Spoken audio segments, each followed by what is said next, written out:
Hi, I'm Kylie, just another Army vet, and today I'm continuing my reaction to the Royal Marine Commando series. This is On the Front Line, Episode 3, The Lost Patrol. Let's get to it.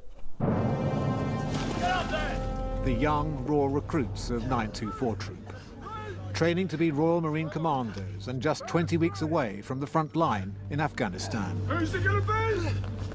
Get down! Get down, guys! Get down!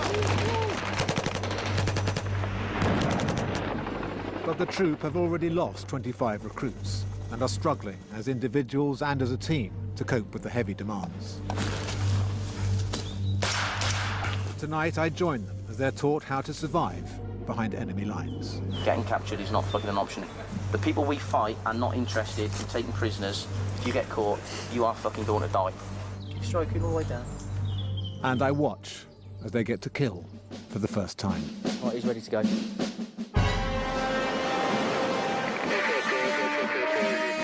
If you're getting any value from these reactions, I would really appreciate a like. Thank you.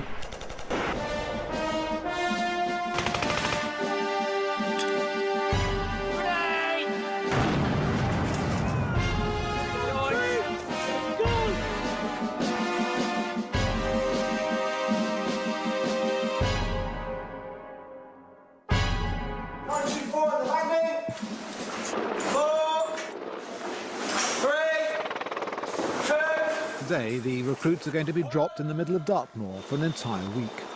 Here, living rough, they'll be deprived of sleep, food and warmth. They'll be pushed to the limits of their endurance. But at least they're getting a ride out there. Flying in a helicopter to get there. Lovely. Lovely. What more can you ask for? Yeah, this should be really good fun. Better than going in a coach. Both got their advantages. Coach means you can get an hour's sleep. And we're not going to get much sleep, are we? Okay, fellas, listen in. The Dartmoor is quite a harsh environment to operate in. You start to see the signs of hypothermia, numbness, dizziness, lethargy in your friends, pale, clammy skin. Notify one of the members of the training team. But, fellas, that's why we fucking train you there, isn't it? So if you can navigate in Dartmoor in the pissing rain in the middle of the night, then fuck me, you can pretty much do it anywhere. The system we employ in the Marines is called the buddy-buddy system. My buddy and I'm his buddy. You've got to look after them, be it in operations or be it in a pub brawl. You know, you've always got to be thinking about your oppo, because when it gets more serious and you're in operations, constantly in the forefront of your mind is, where's my buddy? He's been there for me through thick and thin, and now he will look after me. I think that's why people are so much closer in the forces, you know, like a brother almost, because you entrust people with your lives, and that's what you've got to do. You've got to trust people so much that you'll do anything for them, likewise they'll do anything for you, especially when the shit hits the fan and you're getting shot at. The U.S. Army does the same thing. From day one at basic training, we are instilled with something called the Battle Buddy system. In Afghanistan, another Royal Marine was killed this week. That's 20 who've died in the fighting in Helmand this year. So is NATO making any progress? Afghanistan is to come. Right now, though, it's the wilds of Dartmoor, some of the most treacherous and inhospitable terrain in the British Isles. I am almost positive that Dartmoor is where they actually do their 30-mile hike or run, and it is some horrible boggy terrain. I would not even want to take a casual stroll on that terrain, much less have full gear and kit and actually have to ruck. That would suck. For 3 days, they practice navigation skills, taking it in turns to either read the bearings or to count every step in order to measure the distance they've travelled. Check pacer, how far have we done? 700 metres. Change over now then. Every one of them should also have their own pace count as well. If they don't start working as a team, they're going to find the days ahead very, very tough indeed. Hey, Terry. Hey? Enjoying this? Lovely scene. Can't say about my shoulders, but lovely scene. What the recruits are learning here on Dartmoor could very well save their lives when they go on operations. This and the survival skills they've already been taught. Get your little fucking snack pack out or whatever. If you've got one hit at making this fire, you want to make sure it works, don't you? What else do we have in our survival tin? Bit of cotton wool, all right? Yeah. Frontline commandos carry the most unexpected survival aids. What we're going to do is we're going to rip open Tampon for the cotton. Okay, these can be a bit troublesome to get open. However, a bit of brute force tends to do the trick. See how much cotton wool's coming out of this? Everyone happy with that? That's why we carry them, lads. With bits of kit. Okay, what we got is the old Swedish fire steel. Okay, it's got 12,000 strikes in it. Obviously now, it's just a question of getting the cotton wool to catch. And it's purely just an upwards motion. There you go, you got fire. Obviously now we've got our fire, we're going to start doing the old cooking from it, boiling water. Also essential in a battle zone is the ability to move over rough ground carrying heavy loads of 100 pounds or more. Marines are famously expert at this. They call it Yumping. Get a move on, fellas! Yumping? It's just a Marine skill, and we prove it time and time again. The Falklands, 90 miles in 3 days, carrying all their kit and equipment. And the Argentinians, on their battle plan, ruled out that angle of attack because they said no one could get from there to there. There's no physical way of doing it.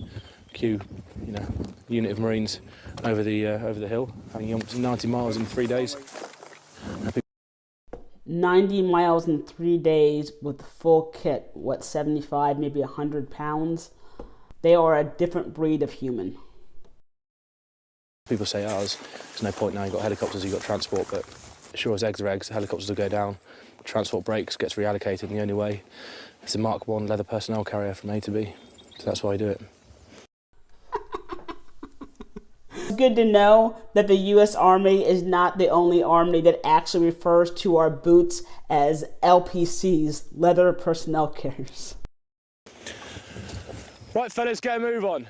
Why is this section lagging behind far more than the other sections? A little bit of balls, a little bit of grit and determination, yeah? Part of our tradition in the Corps that we yomp places with our kit and equipment. The rest of the troop, about half a kilometre in front of us now. Pick up the pace, fellas. Right, what we've got here is a basic lean-to. Right. If I was in Iraq... The survival techniques they're taught have been perfected in the field by the always anonymous Special Forces. That is your fucking tactical survival shelter when there's people fucking want to kill you. So what is the Special Forces unit in Great Britain called?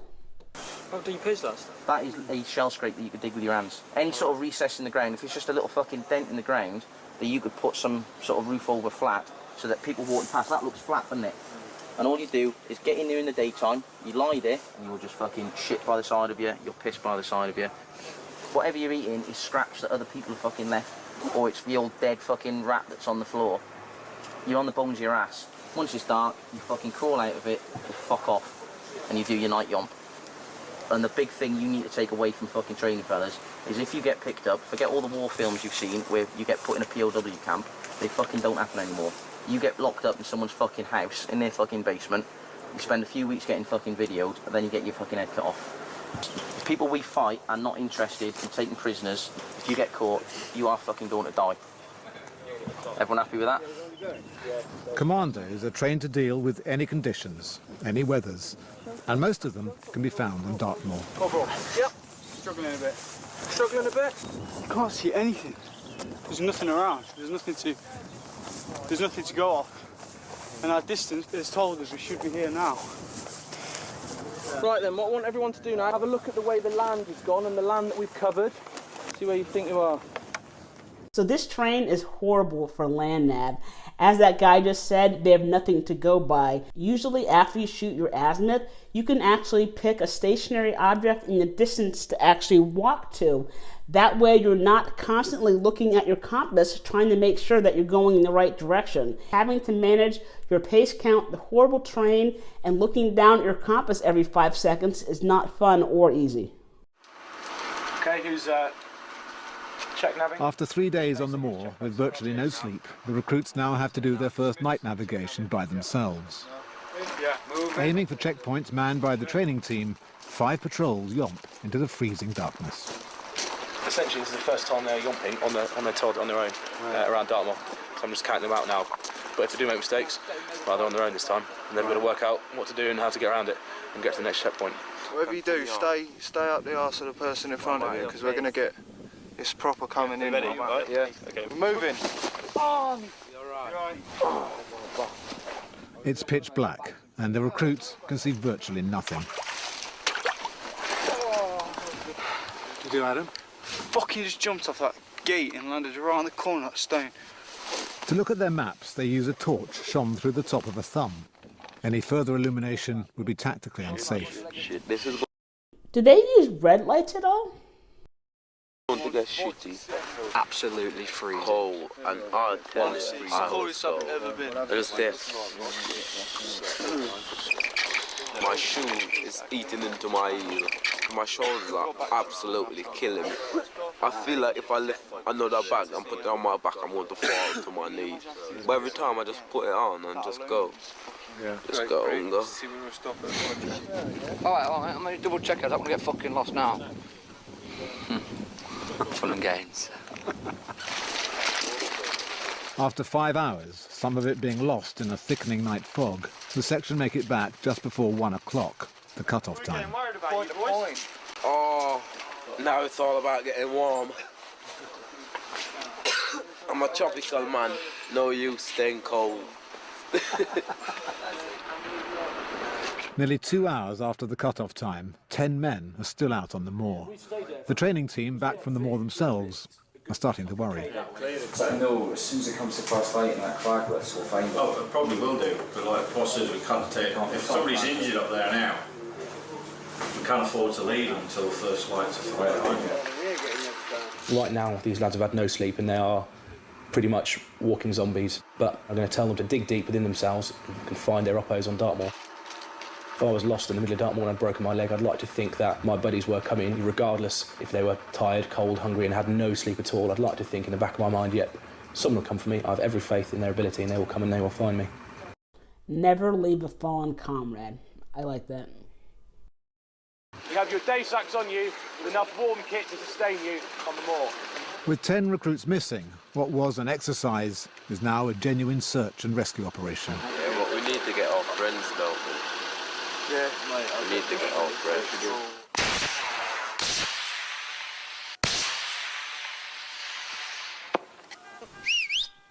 In the last 10 years, 30 people have died on Dartmoor. 3 have been Marines. 2, 3. Who were the other 17, though? Were they also military? 9, 2, 4, true! That was gas, lads. My missus could shout over. What are we shouting?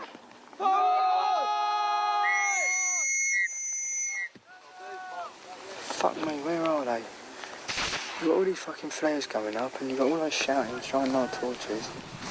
924 Troop have gone almost 72 hours without sleep and next to no food. Now, on a mission to find their friends, they're at the very limits of their endurance, but must search for as long as it takes. You fought, tell the chief commander you're sick, lame and weary. The following morning, and still no sign of the lost patrol.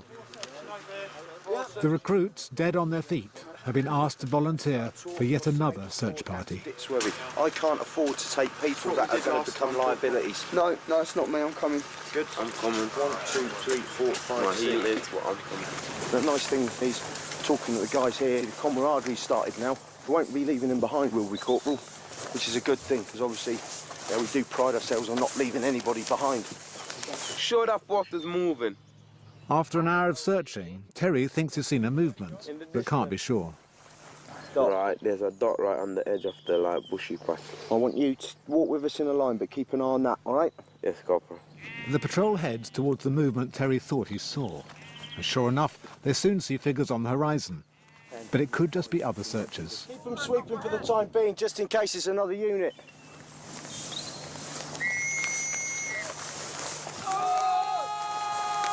Close in! Be nice if there's 10. It's them, the lost patrol. Hope you had a good night's sleep. We've been up all night. Everybody all right? It's an ankle, please. Blackmore lives on his ankle. But everyone's still... You've got 2 syndicates, yeah? All 10 of you. The lost patrol had decided, once they realised that they were lost, to bed down for the night. They put up their bivouacs, got in their warm sleeping bags, and had a restful night's sleep. 3 o'clock in... Well, if I were a part of that search team, I think I'd be a little pissed off at that. Ooh. In the morning, that was like Blackpool illuminations. Quite oblivious that their friends were up all night looking for them. How about you guys? Would you guys be pissed off also? Tired now. After I found I'm started to kick in now, so I'm tired now. Williams was in tears, he was. He's been crying all night. Williams, you okay, mate? Huh? He's smiling again now. We're safe. What'd you do? Sleep out? 2 night survival X. Swear down. We return to base, where everybody wants to welcome back the Lost Patrol, Royal Marine style. Good effort, fellas. Nice bit of control and aggression. Don't take the anger against the best of you. Tap out your AV if you're going to die. One section, never tap out, boss. Crack straight on. Chain. Anyone can go. She's broken, she can barely walk. She's all got a guy on the back as well, got store. Too much Yumping, huh? It's just exhaustion and my feet are just wrecked. These boots are shit. If we have to yump, Jesus. It's about 7.85 kilometres to our objective. Let's get there ASAP. After all they've been through, the exhausted recruits must still complete their exercise. First, another agonising yomp, carrying 100-pound loads. Get a move on, fellas. And at no time are they left with any illusion that this is just a game. Hey fellas, imagine, you're in a survival situation. Your troop house has just been blown to fucking smithereens by the Taliban, on the run somewhere, and you're absolutely exhausted. You haven't slept for a day, 2 days, 3 days. You are going to be absolutely hooplard. That's when you need to summon your inner strength to work out even which way's north and what the hell is going on. It's a bit of a taster there for you of how exhausted you may well be one day when you're on operations, OK? 1 night's sleep you didn't get there. My fellas, one straight line, this mate. It's good now as well to transfer with literally no sleep throughout the night straight into a survival exercise. The situation they're in now, so they're literally fully exhausted, have you seen it? You know, I dare say most of them won't have had this lack of sleep ever in their lives. So, and also teach them you can sleep anywhere, back of a car seat, taxi rank, 4-tonner, coach, plane, wherever. The skill that boot next to you quite well. I still remember actually falling asleep on the floor of an aid station on a hill, half under a table, trying to get a couple of winks before we actually had to pack up the aid station and leave. So yeah, you learn to sleep anywhere. They've come together as a team and they've hunted for their oppos who are lost on Dartmoor. I think that in itself has brought them together. They've never done anything that hard, but now at the end of it they can look back and go, actually, I could do that again, you know? It's made them stronger. They won't realise it yet. When they're out in Afghanistan in the middle of nowhere and they're going to yomp 20k after having no sleep, they'll be like, yep, I can do that. I've done it before and I will do it. It's that inner confidence in themselves. They know they've done it and they can do it again. Just leave that area up there. Strip down to your nicks. And so to the final challenge, a night in the forest with nothing more than the clothes they stand up in. And the only food they're allowed is what the training team will give them. Just going to basically check them, make sure they've got no contraband, Mars bars, cigarettes. No. I can then check all the clothing. They're quite sneaky at times, where they try and hide things. Pants down, turn around. Yeah. But at least they've been promised a meal to remember. Hello there. Who's going to be eating you tonight, eh? You're going to be cooked up. Yum, yum, yum. Rabbit in my tum, tum, tum. 8 rabbits and 8 chickens will be on the menu tonight, but the recruits will be doing the cooking and the killing. You're going to get your neck broken. Look at him, see, look, someone's already tried eating him. He's got half his ear missing. Give it a kiss. I'm hungry right now, honestly, Chris. I have no problem killing anything, no matter how big it is. I'll run it down and kill it. It's sad taking their lives, but someone's got to die for someone to live. It's a dog-eat-dog war. Only the strongest will live. I'm gonna rip that rabbit to shreds tonight. I'm hungry. I don't even want to touch him. Oh, I don't want to kill it. It's because they're bloody fluffy. I'm making a hat out of mine. A pair of slippers because my feet are in bits. Right, welcome to probably the most enjoyable part of your training. Obviously the killing side of it. We're going to show you how to kill a rabbit and a chicken, skin it, gut it. Well, the first thing we need to do is relax the animal. All right? The way we simply do it is just grab the legs and swing it backwards and forwards. The way we're going to kill it then is the stick goes around the back of the head. You place either feet each side of the head, simply pull up. Lay her down, either side, and off we go. All right? And obviously this is, if I let go now, this is where the term the headless chicken comes from. Right, say hello to Susie. Hey, Susie. All right. All that happening in there is the nervous system kicking With in. commandos, there's always a gallows humour to take the edge off a moment. You can have a bit of fun if you want. Good old finger puppet. You got two, you can have Punch and Judy shows. Keep you occupied for the night. We've killed it. What we need to do now is start taking the pelt off. It's got a pelt and then the skin. As an Army combat medic, we also use humor to actually diffuse stressful situations. And sometimes it can be very inappropriate humor, but that's just a coping mechanism that you have to use to actually get through situations such as this. We make an incision till you get your fingers in. Once you get your hand in. Commandos, perhaps on the run behind enemy lines, must know how to kill animals as a matter of basic survival. And not only for food. Try and keep the pelt intact. You can use it for insulation, i.e. your hats, socks, whatever, and then the pelt just simply comes off. And what you simply do then is dry that out in the sun, half an hour or so, and that'll be good to go, ready to use what you want. And here we have Tesco's finest. What we need to do now is get the insides out. Scoop it all out with your fingers. All right, don't be beef, get right amongst it. Well, you don't waste hardly anything of an animal, right? What is that? Yellow things. Yep, yolk of eggs, so obviously good source of protein there. So what do you reckon we could use all this for? Bait. Yeah, use it as bait for obviously larger animals. You dry it out, that'll make brilliant cordage, so you can sort of make shelters, traps and what have you. All right, my daughter is absolutely threaded with me tonight. All right, when she goes home and finds her rabbit's flaming dead. You simply place the rabbit over your leg, nice firm strokes, all the way from the arse to the ears. The way we kill it is simply a kung fu chop, hold it up in the air, and you hit it right there, back of the spine. One chop should kill it. As you can see there, dead, but just making sure. What's good water source from an animal? Yep, the eyeballs, 80% water. That could keep you going for half a day or whatever. Pull the eyelid back as far as it possibly will go. Put your teeth behind the eyeball, suck real hard, you feel it pop. Don't chew it, all right, just swallow it. What you're gonna get is an animal between two people. Right, nurse it like it's your girlfriend, all right? Make it feel at home. Give them a kiss if they want a kiss. Lovely. Bet you'd like some grass, wouldn't you? It would be easy to catch a chicken, but trying to catch a rabbit is a whole nother ball game. You would actually have to use a snare or a weapon to actually do that. Yeah. Right, start finding a branch straight away for your chickens and start stroking your rabbits, all right? Right, start getting the rabbits on your knees. Over the back of the head. Over the back of the head. Feet either side, keeping hold of the legs and just yank it up. Keep stroking all the way down. It's all right. I've got his attention now. Give him the good news. Go on. Ooh. It felt really like... I didn't even know the feeling actually. I'm hungry.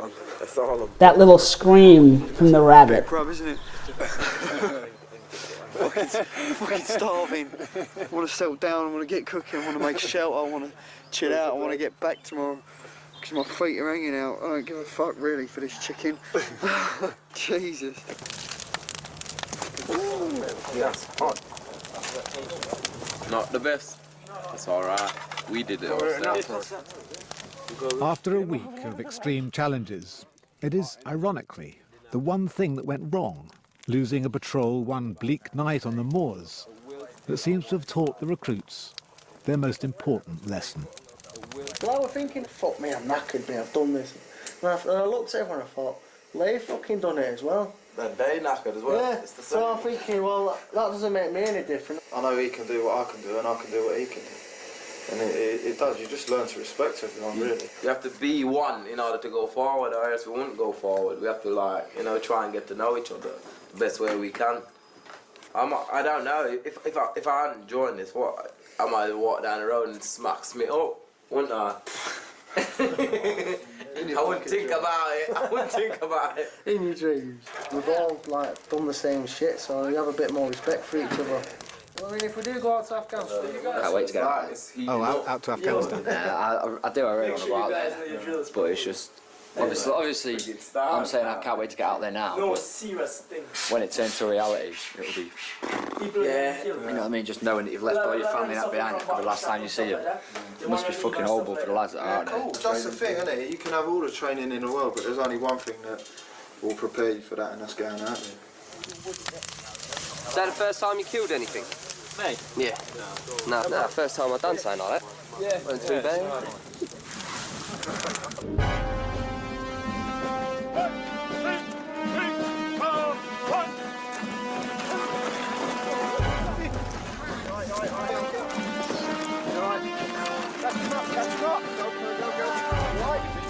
Run it off!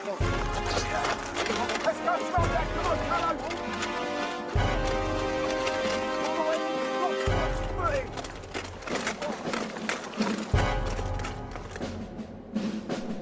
I remember that same excited feeling that I had when I volunteered to go to Iraq. And 9 months into the deployment, I went home on R&R leave. And by the time I was done visiting with my family and having a good time, I realized that I did not want to go back. Anyway, once the next episode is published, I'll put it right here. Thanks for watching.